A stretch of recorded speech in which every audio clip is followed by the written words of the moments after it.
Well, hello and welcome to your 14th summer geometry course. I am, of course, your favorite summer school teacher, Mr. Marquez. And I know course and of course sounds redundant, but it's okay. It doesn't matter. I'm still your favorite.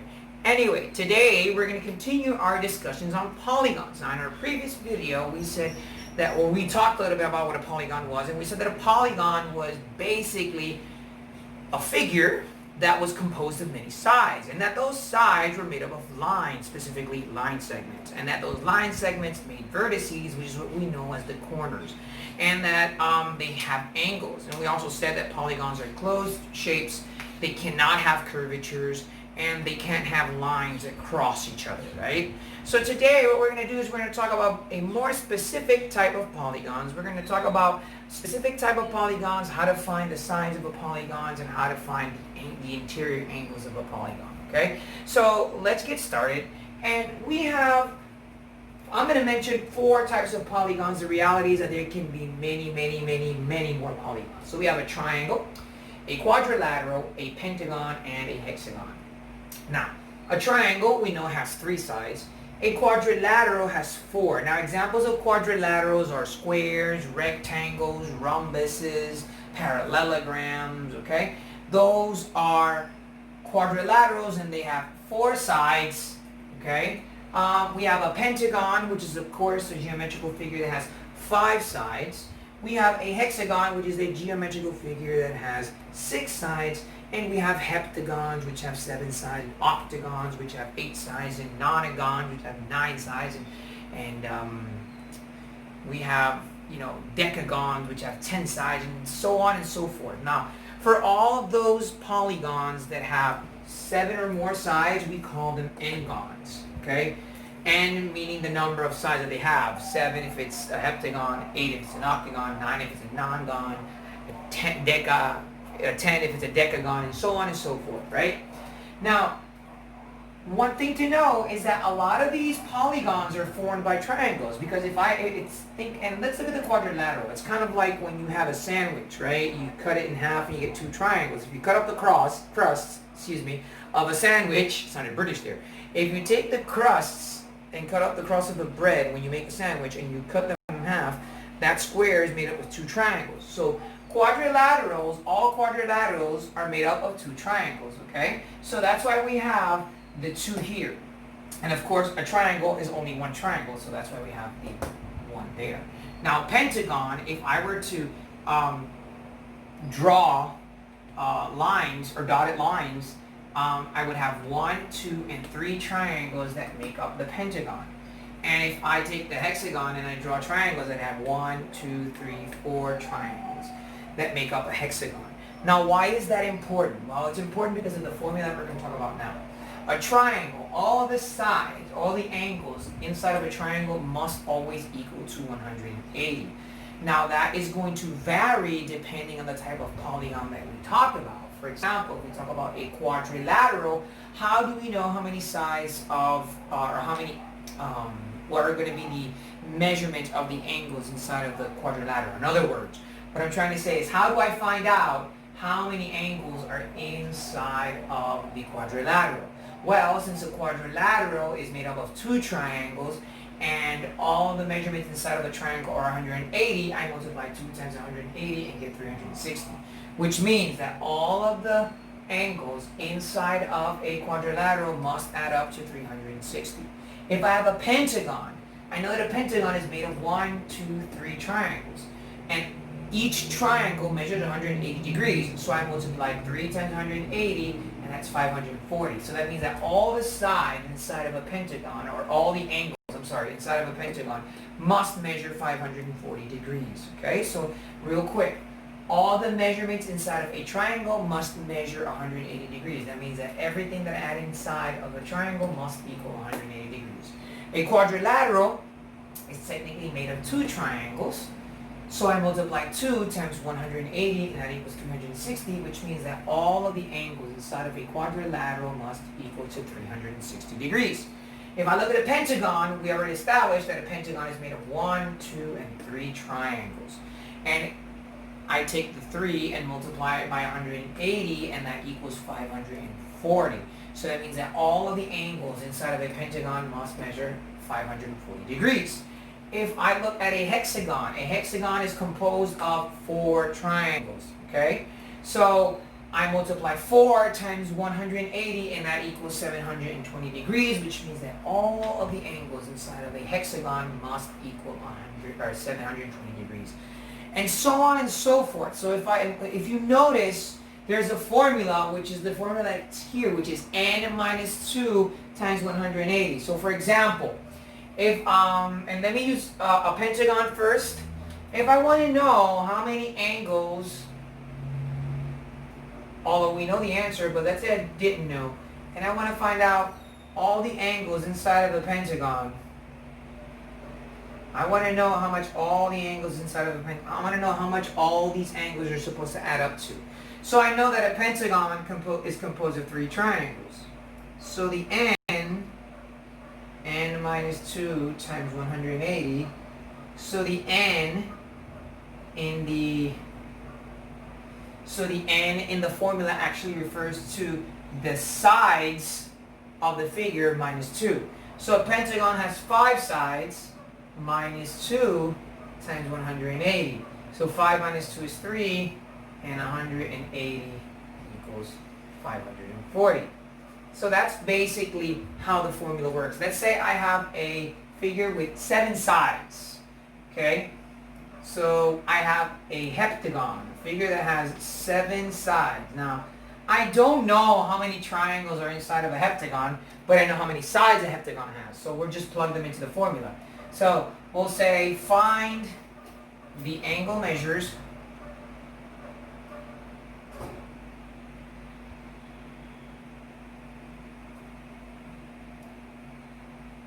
of a heptagon.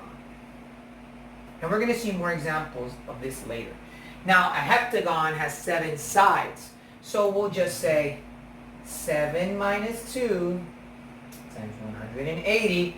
7 minus 2 is 5. And I have to multiply 5 times 180, and that would be 900. Because 180 times 5 is 900.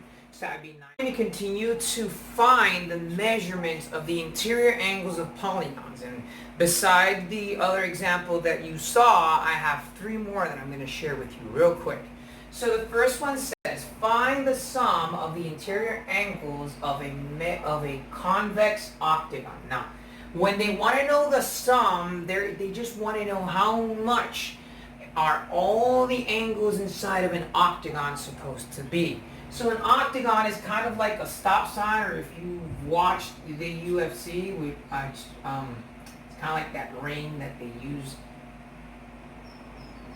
So it can either be a stop sign or it could be an octagon if you like the UFC or that stuff. And it has 8 sides. So all I want to know is how much all of the angles inside of this octagon measure. How much does everything inside of this octagon measure? Now to do that, we find or use the formula. It would be n minus 2 times 180. So n minus 2, that would be 8 minus 2, which is 6. And then we just multiply that by 180. Okay? So we simply say 180 times 6, 0, 60. 6 times 8 is 48, carry the 4. 6 times 1 is 6, so 10. So that means that all of the measurements inside of an octagon equal approximately 1080 degrees. Now, it's the sum of all of the interior angles. That means that it doesn't matter what number is inside of the octagon, what number is inside of each angle of the octagon, as long as when I add all of them, that equals 1080 degrees. But what if, and this is our second one, it says, find the measure of each interior angle. Now, when they say find the measure of each interior angle, it means I have to see how much each one of these angles measure. So the second one says find the measurement of each interior angle of a regular nonagon. So it is a polygon that has 9 sides. So we're actually going to divide this problem into 2 steps. Step 1 is to find the total, or the sum of all the interior angles, and we have to use this formula again. So we would say n minus 2 times 180, where it would be 9 minus 2 times 180, which in this case is 7, because 9 minus 2 is 7, so 7 times 180.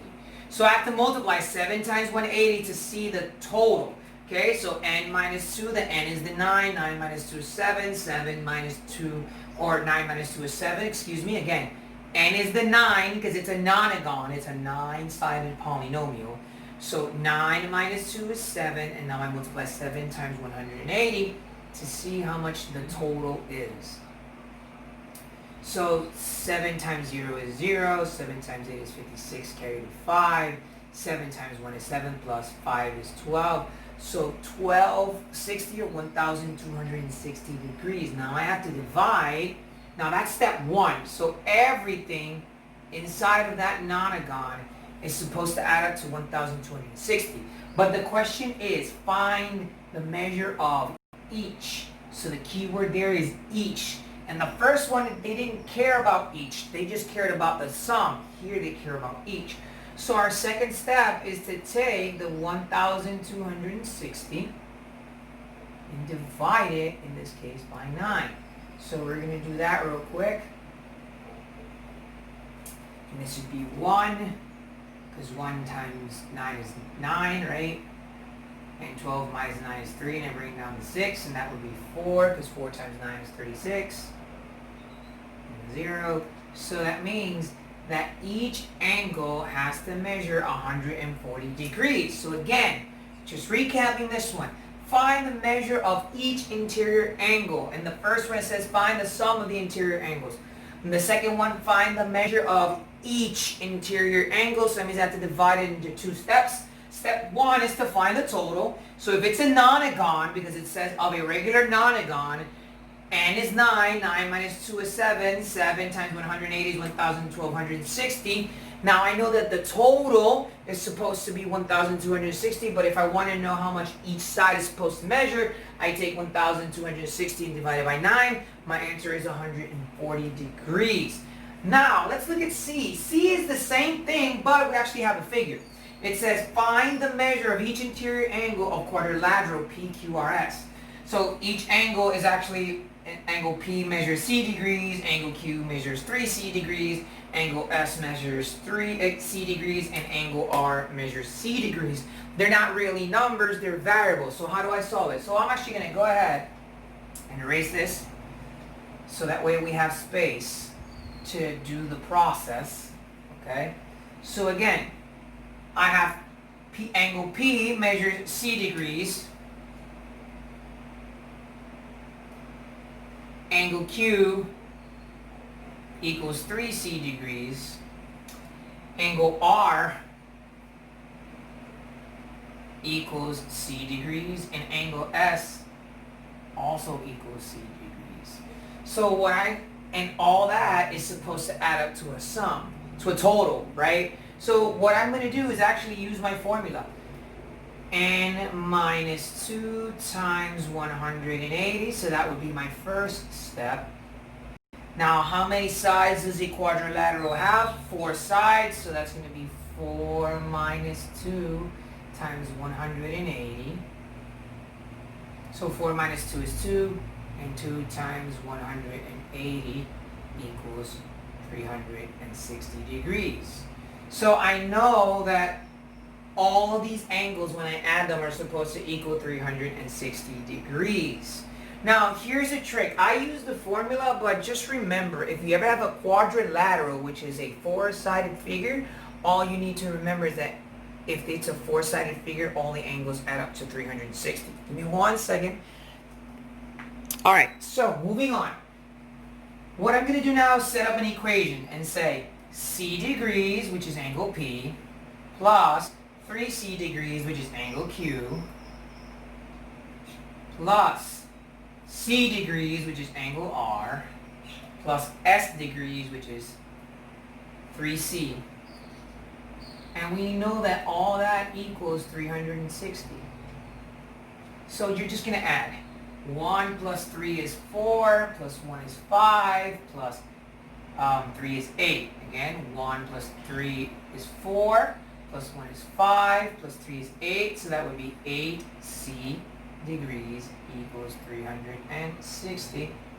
And we're going to divide everything by 8. Okay? So we're going to say 360 divided by 8. The closest number I have is 4, because 4 times 8 is 32. And that would be 40, and that would be 5, because 5 times 8 is 40. So that means that this cancels out, and C equals 45 degrees. But I am not done yet, okay? Because all I did was find the value of C. I have not found the value of the angles. Again, just remember that a quadrilateral, all the angles inside of a quadrilateral have to add up to 360 degrees. So you add C plus 3C, which is 4C, plus 1C, which is 5C, plus 3C, which is 8C. 8C equals 360, I divide by 8, and C equals 45. Now I have to find the value of each one of these, okay? So I'm going to go ahead and erase this part here. You guys can pause and rewind the video. Anyway, so angle P, if C equals 45 degrees, that means that angle P equals 45 degrees. 3C, that means that I have to actually multiply 3 times 45, and 45 times 3, that's 15, carry the 1, 135 degrees. And again, this equals 45 degrees. And 3C equals 3 times 45, which is 135 degrees. And that's it. Now, if you want to check your answer to make sure that all this is right, you just add 135 plus 45 plus 135, and that should give you your answer. Now, let me go ahead and check just to make sure that this is correct. So to check your answer, we're just going to add 135 plus 135, and that would be 10, and this would be 6. Well, actually, carry the 1, and this would be 7, so 170. And 45 plus 45 is 90, and 170 plus 90 equals 360. Okay? So if I want to check my answer, I just take all these numbers and I add them. 45 plus 135 plus 45 plus 135, and all that equals 360. If it had equal to a different number, then it would be incorrect. And ladies and gentlemen, this is it for your 14th geometry class. I am, of course, your favorite summer school teacher, Mr. Marquez. I'm going to upload the practice problems with this video in College 1, so you need to make sure that you double check. You see here on YouTube, you go back to your LMS in College 1, you download the practice problems, and if you have questions, you know where to find me. So stay safe, and I'll see you guys soon. Bye-bye.